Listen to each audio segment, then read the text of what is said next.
नमस्कार दोस्तों।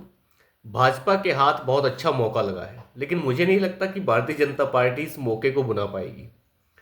राहुल गांधी कई दिनों से संविधान की कॉपी सर के ऊपर उठाकर घूम रहे हैं और कह रहे हैं कि संविधान खतरे में आ गया है और संविधान को बचाने की जरूरत है।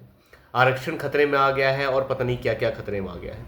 लेकिन ये सब चीजें जो खतरे में आई हैं उन्हें बचाने की आवश्यकता जो है राहुल गांधी को पूरी बखूबी दिख रही है।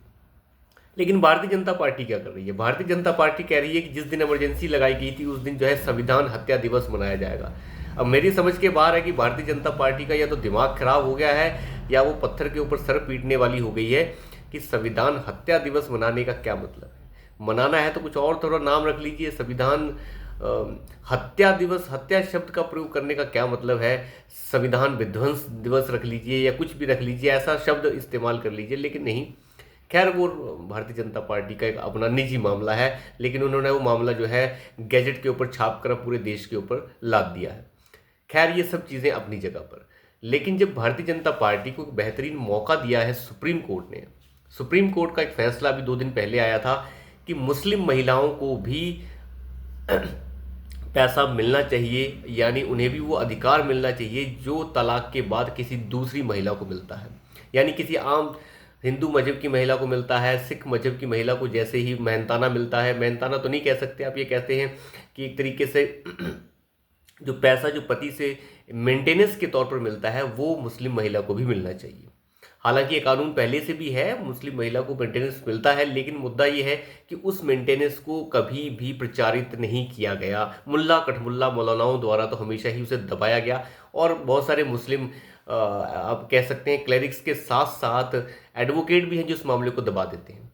लेकिन यहाँ पे कांग्रेस पार्टी के पास जो है एक ऐसा मामला सामने आ गया जिसके ऊपर कांग्रेस पार्टी कभी जवाब नहीं दे सकती, क्योंकि ये ऐसा मामला पहले भी आ चुका है। जब राजीव गांधी के समय सुप्रीम कोर्ट ने यह फैसला सुनाया था कि शाहबानों को मेंटेनेंस मिलना चाहिए उसके तलाक के बाद, लेकिन राजीव गांधी सरकार ने उसे पलट दिया था और कह दिया था कि मुसलमानों के लॉस के अंदर घुसने की ज़रूरत नहीं है। लेकिन मामला यहीं पे ख़त्म नहीं होता। खैर वो मामला क्या हुआ उसके ऊपर ना जाके फिलहाल अभी के मामले पे आते हैं। सुप्रीम कोर्ट का कहना यह था कि एक मामला जिसमें तेलंगाना का एक दंपति जिनका तलाक हो जाता है, तलाक के बाद जो दंपत्ति में अब्दुल समद नाम का व्यक्ति है वो कोर्ट चला जाता है, ट्रायल कोर्ट, और कहता है कि मुझे कोई मेंटेनेंस देने की ज़रूरत नहीं है, मैं कोई भी पैसा अपनी पत्नी को नहीं दूंगा। लेकिन ट्रायल कोर्ट ने यह माना कि आपको 20,000 रुपये महीना देना होगा।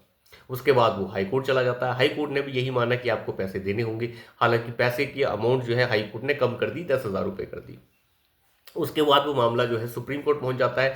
अब्दुल समद साहब पहुंच जाते हैं सुप्रीम कोर्ट की देखिए हमारे शरिया के हिसाब से तो हमें एक भी रुपया अपनी पत्नी को नहीं देना है। मेहर के रूप में जो पहले हमने अमाउंट दी है 5,000, 10,000, 15,000 वो हम दे देंगे, बाकी हम कुछ नहीं देंगे, ये कहने का मतलब था उनका।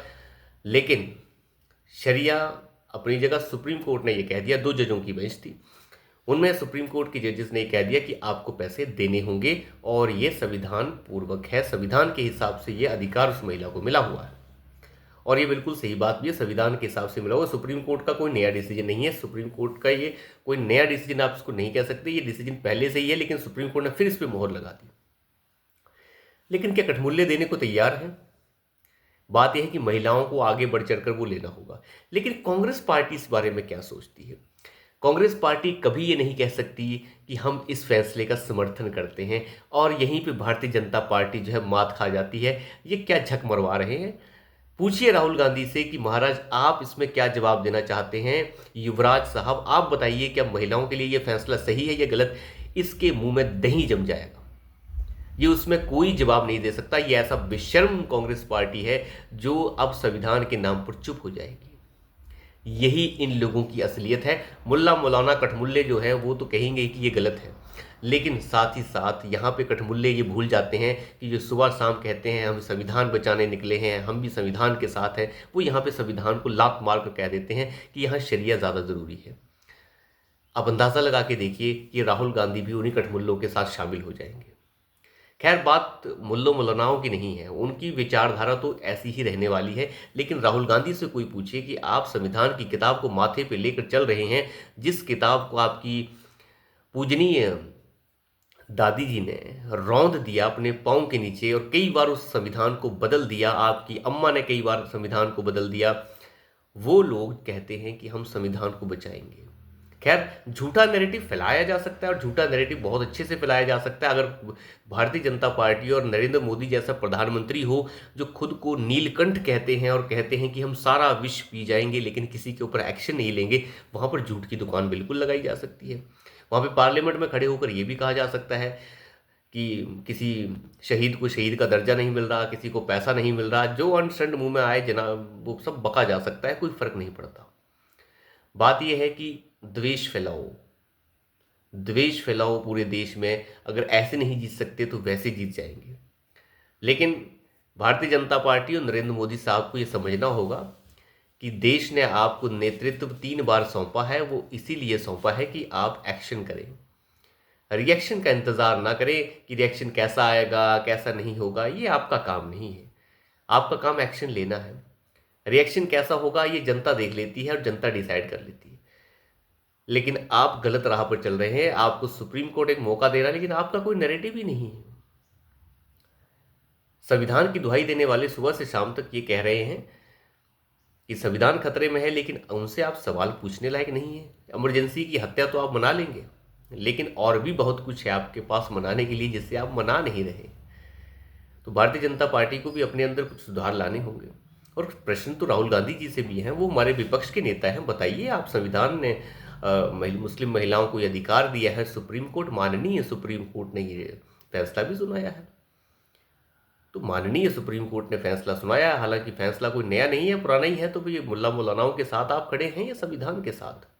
मुल्ला मौलानाओं ने तो कह दिया है कि भैया ये तो बहुत गलत हुआ है, हम तो शरिया के हिसाब से चलेंगे, संविधान को मारो लात। मुद्दा ये है कि राहुल गांधी का इसमें क्या कहना है। बाकियों का जो कहना है वो उन्होंने पहले ही बता रखा है। भारतीय जनता पार्टी को तो कई बार जूते मारकर वो बता चुके हैं, लेकिन शायद पार्टी समझना नहीं चाहती। लेकिन मुद्दे की बात है कि राहुल गांधी से आप कब पूछेंगे? हमें बताना पड़ रहा है कि आप कब पूछेंगे। हालांकि आपको अभी तक जो है बरसात कर देनी चाहिए थी जूतों की और जूतों की माला की, वो आपने की नहीं। तो अभी के लिए इतना ही। धन्यवाद।